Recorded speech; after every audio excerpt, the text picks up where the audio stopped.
ഇരു മുന്നണികളെയും ഞങ്ങൾക്ക് മടുത്തു. BJP അധികാരത്തിൽ വരണം. കേന്ദ്രം നടപ്പിലാക്കുന്ന പദ്ധതികൾ ഇവിടെ നടപ്പിലാക്കുന്നില്ല.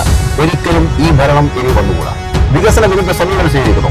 അഴീക്കോട് നിയോജകമണ്ഡലത്തിൽ BJP വിജയിക്കും എന്നതാണ് നമ്മുടെ ശുഭപ്രതീക്ഷ.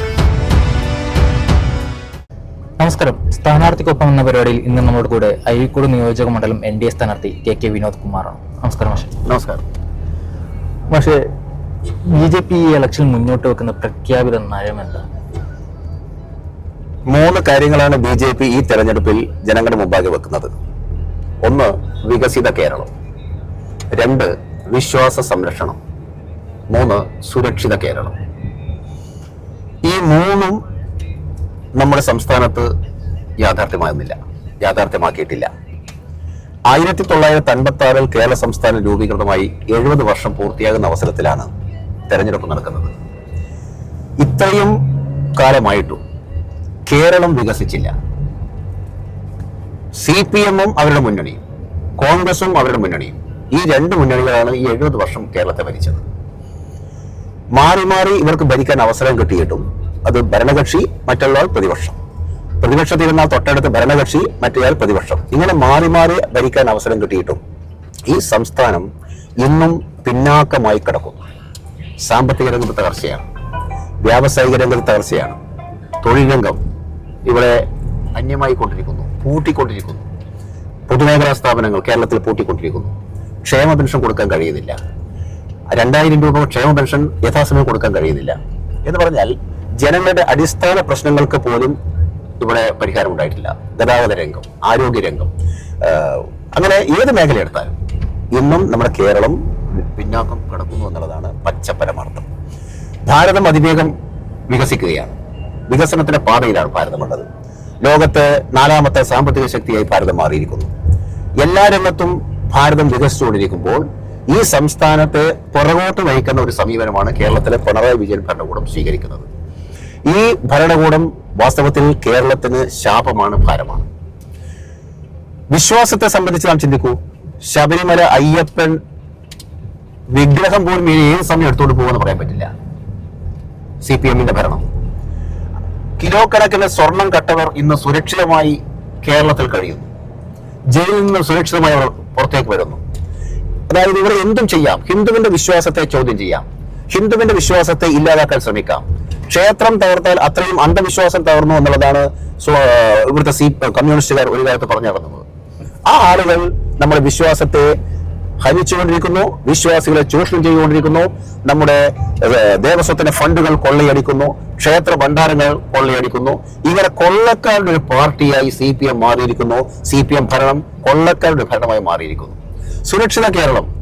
കേരളം ഇന്ന് വാസ്തവത്തിൽ അരക്ഷിതാവസ്ഥയിലാണ്.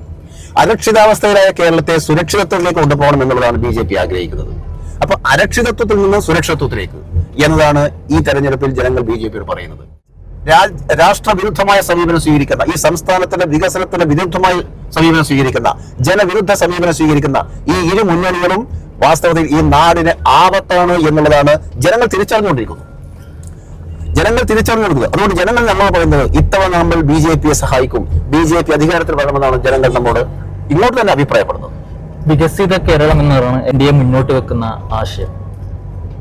മാഷി ജയിച്ചു വന്നിട്ടുമ്പം ഈ മണ്ഡലത്തിൽ നടപ്പാക്കാൻ പോകുന്ന പദ്ധതികൾ എന്തൊക്കെയായിരിക്കും? നോക്കൂ, ഈ നിയോജക മണ്ഡലം വികസനത്തിന്റെ പാതയിലേക്ക് എത്തിക്കുന്നേയില്ല. പല വാഗ്ദാനങ്ങൾ നൽകുന്നു. ഞാനിപ്പോൾ വരുന്നത് നീർക്കടവിൽ നിന്നാണ്. നീർക്കടവിൽ എത്ര കാലമായി അവിടുത്തെ ജനങ്ങൾക്ക് വാഗ്ദാനങ്ങൾ നൽകിയിരിക്കുന്നു. അവിടെ മിനി ഫിഷിംഗ് ലാൻഡ് സ്ഥാപിക്കുമെന്നായിരുന്നു ഇരു മുന്നണികളും ഓരോ തെരഞ്ഞെടുപ്പിലും പറഞ്ഞിരുന്നത്. അവിടെ നാം ചിന്തിക്കുന്നത് 1500 മത്സ്യത്തൊഴിലാളികളുള്ള ഗ്രാമമാണ്. ഇവരെ ആശ്രയിച്ച് കഴിയുന്ന 7000-ഓളം കുടുംബങ്ങളുണ്ട്. 7000-ഓളം ആളുകൾ, കുടുംബക്കാരായിട്ടുള്ളവർ ഇവരെ ആശ്രയിച്ച് കഴിയുന്നു. ഇങ്ങനെ ഏകദേശം ഒരു 9000-ത്തിനടുത്ത് 10,000-ത്തിനടുത്ത് ആളുകൾ ജീവിക്കുന്ന നീർക്കടവ് വാസ്തവത്തിൽ അത് മത്സ്യഗ്രാമമായി പ്രഖ്യാപിക്കപ്പെട്ടതാണ്. ഒരു മത്സ്യഗ്രാമമായി പ്രഖ്യാപിക്കപ്പെട്ടിട്ടും അവിടെ വേണ്ടുന്ന അടിസ്ഥാന കാര്യങ്ങൾ യാഥാർത്ഥ്യമാക്കുന്നതിൽ ഭരണകൂടം പരാജയപ്പെട്ടു. അവിടെ ഒരു മിനി ഫിഷിംഗ് ലാൻഡ് എന്നുള്ളത് അവർ എത്ര കാലമായി അവരുടെ ഒരു ആവശ്യമായിരുന്നു, അത് യാഥാർത്ഥ്യമാക്കിയില്ല. KM ഷാജി MLA ആയിരുന്ന അവസരത്തിൽ നീർക്കടവിൽ മിനി ഫിഷിംഗ് ലാൻഡ് വഴി 1 കോടി അനുവദിച്ചു, യാഥാർത്ഥ്യമാക്കിയിട്ടില്ല. ഇവിടെ സുമേഷ് MLA ആയിരിക്കുന്ന അവസരത്തിൽ 5 കോടി പ്രഖ്യാപിച്ചു, അതും യാഥാർത്ഥ്യമല്ല. അദ്ദേഹം ഇപ്പം കാലാവധി കഴിഞ്ഞല്ലോ, അതും യാഥാർത്ഥ്യമായില്ല. എന്ന് പറഞ്ഞാൽ ജനങ്ങളെ പറഞ്ഞ് പറ്റിക്കുകയായിരുന്നു ഇത്രയും കാലം. ഇവിടെ മിനി ഫിഷിംഗ് ലാൻഡ് ഇവിടെ ഇല്ലാത്തത് കൊണ്ട് ഇവിടുത്തെ മത്സ്യത്തൊഴിലാളികൾക്ക് അവർ പിന്നെ പോകുന്നത് അഴീക്കലിലേക്കാണ്. അഴീക്കലിലേക്ക് അവർക്ക് ഇവിടുന്ന് പോകണമെങ്കിൽ എല്ലാ സാധന സാമഗ്രികളുമായി അവർക്ക് ഇവിടുന്ന് പോകണമെങ്കിൽ ഒരു സൈഡ് അവർക്ക് 900,000 രൂപ ചെലവാണ്. അപ്പൊ രണ്ട് ഭാഗം കൂടി 2,000 രൂപ അടുത്ത് അവർക്ക് ചെലവ് വന്നു. ഒരു ദിവസത്തെ ചെലവാണ്. എങ്ങനെ സഹിക്കാൻ പറ്റും? അപ്പോ അതേസമയം ഒരു മിനി ഫിഷിംഗ് ലാൻഡ് ഇവിടെ ഉണ്ടെങ്കിലോ യാതൊരു ബുദ്ധിമുട്ടില്ല. ഞാനിപ്പോ അവിടെ കാണാനിടയായി വല നിർമ്മാണം ഈ ഒരു സമയത്ത് മഴ ഇല്ലാത്തതുകൊണ്ട് കുഴപ്പമില്ല. പക്ഷേ മഴക്കാലത്ത് എന്താ അവസ്ഥ? വല നിർമ്മിക്കാൻ കഴിയില്ല അവർക്ക്. അപ്പോ അവിടെ വല നിർമ്മിക്കാൻ ആവശ്യമായ ഒരു സൗകര്യം അവിടെ ഉണ്ടാക്കണം എന്നുള്ളത് അവിടുത്തെ തൊഴിലാളികളുടെ ഏറെക്കാലത്തെ ആവശ്യമാണ്. അതും അവർ യാഥാർത്ഥ്യമാക്കിയിട്ടില്ല. ഇവിടെ വാസ്തവത്തിൽ ഇവിടുത്തെ തൊഴിലാളികളെ, ഇവിടുത്തെ ജനങ്ങളെ പറഞ്ഞു പറ്റിക്കുകയായിരുന്നു. ഇവിടെ ഞാൻ ഒരു സ്ഥലത്തിന്റെ അഴീക്കോട് നിയോജകമണ്ഡലത്തിലെ ഒരു ഗ്രാമത്തിന്റെ കാര്യം, ഒരു സ്ഥലത്തിന്റെ ഒരു പ്രദേശത്തിന്റെ കാര്യം മാത്രമേ പറഞ്ഞുള്ളൂ. മൊത്തം എടുത്തു നോക്കൂ. നിയോജകമണ്ഡലത്തിലെ പ്രധാനപ്പെട്ട ഹൃദയഭാഗമാണ് പുതിയ തെരു. ഗതാഗതക്കുരുക്കൊണ്ട് ജനങ്ങൾ ബുദ്ധിമുട്ടുകയാണ്. അവിടെ ഗതാഗതക്കുരുക്ക് പരിഹരിക്കാൻ MLA നിർദ്ദേശം എന്താണ്?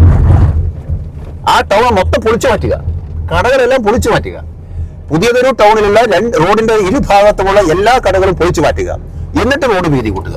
നോക്കൂ, അവിടെ എത്ര കടക്കാരുണ്ട്? അവിടെ ഒരു 700-ലധികം കടകളുണ്ട്. അതിനെ ആശ്രയിച്ച് ജീവിക്കുന്ന 10,000-ഓളം ആളുകളുണ്ട്. അവരുടെ കുടുംബങ്ങളൊക്കെ ആയിട്ട് ഇങ്ങനെ വരുമാനമാകുന്നത്. ചെറുക്കൽ പുതിയ തെരുവിനെ ടച്ച് ചെയ്തിട്ടല്ലേ മയ്യിൽ ഭാഗത്തേക്കും എല്ലാ ഭാഗത്തേക്കും പോകുന്നുള്ളൂ. ഈ പോകുന്ന ആളുകളൊക്കെ അവരെ കടകളെ ആശ്രയിക്കുന്നത്, ഇവിടുത്തെ കടകളെയാണ് ആശ്രയിക്കുന്നത്. പല സാധന സാമഗ്രികളും വാങ്ങിക്കാൻ വേണ്ടി അവർ ഇതിനെ ആശ്രയിക്കുന്നത്. വാസ്തവത്തിൽ പുതിയ ഒരു ടൗണിനെ കൊല്ലുകയാണ് ഇവിടുത്തെ MLA ഇപ്പം ചെയ്യുന്നത്. ഇവിടുത്തെ MLA ഇപ്പം പുതിയൊരു ടൗണിനെ കൊല്ലുന്നു.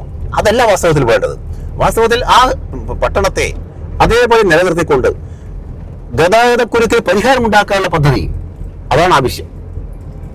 BJP വെക്കുന്നത് ഈ പട്ടണത്തെ അതേപോലെ നിലനിർത്തിക്കൊണ്ട് അതിനോട് ചേർന്ന് കൊണ്ട് തന്നെ മേൽപ്പാലം, മന്ന ജംഗ്ഷൻ മുതൽ നമ്മുടെ ഹൈവേ ജംഗ്ഷൻ മുതൽ പള്ളിക്കുളം വരെ അങ്ങനെ മേൽപ്പാലം നിർമ്മിച്ചു കഴിഞ്ഞാൽ സ്വാഭാവികമായും ഈ പട്ടണം അതേപടി നിലനിർത്തിക്കൊണ്ട് ജനങ്ങളുടെ ജീവിത സൗകര്യങ്ങളെ ഇല്ലാതാക്കാതെ, അവനെ ഒരു കോട്ടം ഉണ്ടാക്കാതെ അവിടെ നല്ല സൗകര്യം ഉണ്ടാക്കാൻ കഴിയും, ഗതാഗതക്കുരുക്കിന് പരിഹാരം ഉണ്ടാക്കാൻ കഴിയുമെന്നുള്ളതാണ് BJP നടത്തിയ ഒരു പ്രധാനപ്പെട്ട കാര്യം. മറ്റൊന്ന് കാട്ടാമ്പള്ളി പാലം കൈവരികൾ തകർന്നിരിക്കുന്നു. അവിടെ ഇരുചക്ര വാഹനങ്ങൾ പോലും അല്പം ശ്രദ്ധക്കുറവ് വന്നാൽ മതി, പുഴയിലേക്ക് പോകും. അതിന്റെ കാട്ടാമ്പള്ളി പ്രോജക്ടിന്റെ അത്തരം പാലത്തിന്റെ അടിഭാഗമൊക്കെ നോക്കിക്കഴിഞ്ഞാൽ ദ്രവിച്ചു പോയിക്കൊണ്ടിരിക്കുന്നു. വാസ്തവത്തിൽ അറ്റകുറ്റപ്പണിയാണ് നടക്കുന്നില്ല. കാട്ടാമ്പള്ളി പാലത്തെ കൂടി 100 വാഹനങ്ങളാണ് ഒരു ദിവസം കടന്നു പോകുന്നത്. 1000 ആളുകളാണ് സഞ്ചരിക്കുന്നത്. ഈ ആളുകൾക്ക് ഒറ്റ ആശ്രയമുള്ളൂ ഈ കാട്ടാമ്പള്ളി പാലം. പുതിയതിലേക്ക് വരാൻ, കണ്ണൂരിലേക്ക് വരാൻ, കാസർഗോഡേക്ക് പോകാൻ. ഇങ്ങനെ ഈ പ്രധാന ഒരു കേന്ദ്രമായിട്ടുള്ള ഈ കാട്ടാമ്പള്ളി പാലം, ആ പാലത്തെ നിലനിർത്തിക്കൊണ്ട് അതിന്റെ എല്ലാ ശോചനീയാവസ്ഥ പരിഹരിക്കണം. അതോടൊപ്പം ആ പാലം നിലനിർത്തിക്കൊണ്ട് ഒരു സമാന്തരമായ പാലം സ്ഥാപിക്കണമെന്ന് ഞങ്ങൾ ആവശ്യപ്പെടുന്നു. ഒരു വലിയൊരു ഭീഷണമായ സാഹചര്യം നമ്മുടെ മണ്ഡലത്തിൽ. പാപ്പിനിശ്ശേരി മേൽപ്പാലം നോക്കൂ, 2018 യാഥാർത്ഥ്യമായിട്ടാണ് പാപ്പിനിശ്ശേരി മേൽപ്പാലം 2013 ആണ് അതിന്റെ പ്രവർത്തനം തുടങ്ങിയത്. ഉമ്മൻചാണ്ടിയുടെ ഭരണകാലത്ത്, പിണറായി വിജയന്റെ ഭരണകാലത്താണ് അത് അവസാനിച്ചത്.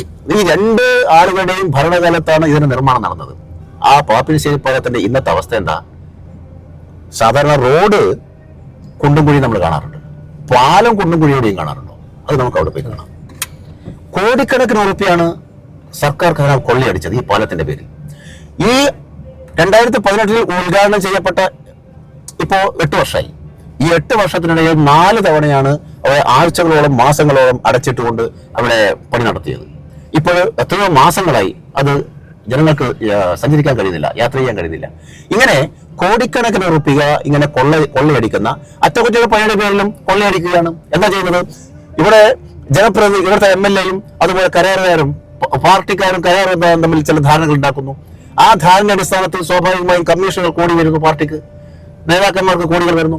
അതായത് വാസ്തവത്തിൽ നമ്മുടെ ഇത്തരം പാലങ്ങളെ ഒക്കെ വെച്ചുകൊണ്ട് വികസനം എന്നൊക്കെ പേര് പറഞ്ഞുകൊണ്ട് നമ്മൾ സർക്കാർ ഖജനാവ് കൊള്ളയടിക്കുന്നു. പക്ഷേ ഇവിടെ യാഥാർത്ഥ്യമാവുന്നില്ല. ഇതാണ് ഇന്ന് അഴീക്കോട് അനുഭവിക്കുന്ന ഒരു രൂക്ഷമായ ഒരു പ്രതിസന്ധി. ഇതാണ് ഇപ്പൊ കുറച്ച് ദിവസമായുള്ള മണ്ഡലത്തിലൂടെയുള്ള യാത്ര തുടങ്ങിയിട്ട് ജനങ്ങളിൽ നിന്ന് എങ്ങനെയാണ് ഒരു വിജയ പ്രതീക്ഷ? ജനങ്ങൾ നല്ല പ്രതീക്ഷയിലാണ്. അവർ പറയുന്നു ഞങ്ങൾക്ക് മടുത്തു, ഇരു മുന്നണികളെയും ഞങ്ങൾക്ക് മടുത്തു. BJP അധികാരത്തിൽ വരണം. കാരണം കേന്ദ്രത്തിലെ ഭരണം അവർ കാണുകയാണ്. എന്താണ് വികസനം എന്നത് അവർ അനുഭവത്തിലൂടെ അവർക്ക് ബോധ്യം വന്നിരിക്കുന്നു. കേന്ദ്രത്തിലെ നരേന്ദ്രമോദി സർക്കാർ 12 വർഷം പൂർത്തിയാവുന്നു. ഈ നരേന്ദ്രമോദി സർക്കാർ ഇന്ന് നടപ്പിലാക്കിക്കൊണ്ടിരിക്കുന്ന വികസനം അത് അഴീക്കോട് നിയോജകമണ്ഡലത്തിലെ ജനങ്ങൾ നേരിട്ട് കാണുകയാണ്. സംസ്ഥാനത്തും കേന്ദ്രത്തോട് ചേർന്ന് നിൽക്കുന്ന ഒരു ഭരണം വേണമെന്ന് അവർ ആഗ്രഹിക്കുന്നു. ഇന്ന് നിലവിലുള്ളത് കേന്ദ്രം പ്രഖ്യാപിക്കുന്ന പദ്ധതികളെല്ലാം ഇല്ലാതാക്കാൻ ശ്രമിക്കുന്നു. അതിന് മുഖം തിരിഞ്ഞു നിൽക്കുന്നു. വികസന വിരുദ്ധ സമീപനം സ്വീകരിക്കുന്നു. കേന്ദ്രം നടപ്പിലാക്കുന്ന പദ്ധതികൾ ഇവിടെ നടപ്പിലാക്കുന്നില്ല പലതും. ഒരു ഉദാഹരണം പറയുകയാണെങ്കിൽ 70 വയസ്സ് തികഞ്ഞിട്ടുള്ള എല്ലാ ആളുകൾക്കും കൊടുക്കേണ്ട സൗജന്യ ചികിത്സ 5 ലക്ഷം രൂപ വരെ സൗജന്യ ചികിത്സകൾ കൊടുക്കുന്ന പദ്ധതിയാണ്. ആ പദ്ധതി രാജ്യത്തെ എല്ലാ സംസ്ഥാനവും നടപ്പിലാക്കി. പക്ഷേ കേരളം നടപ്പിലാക്കിയില്ല. ബംഗാളും കേരളവുമാണ് നടപ്പിലാക്കാത്തത്.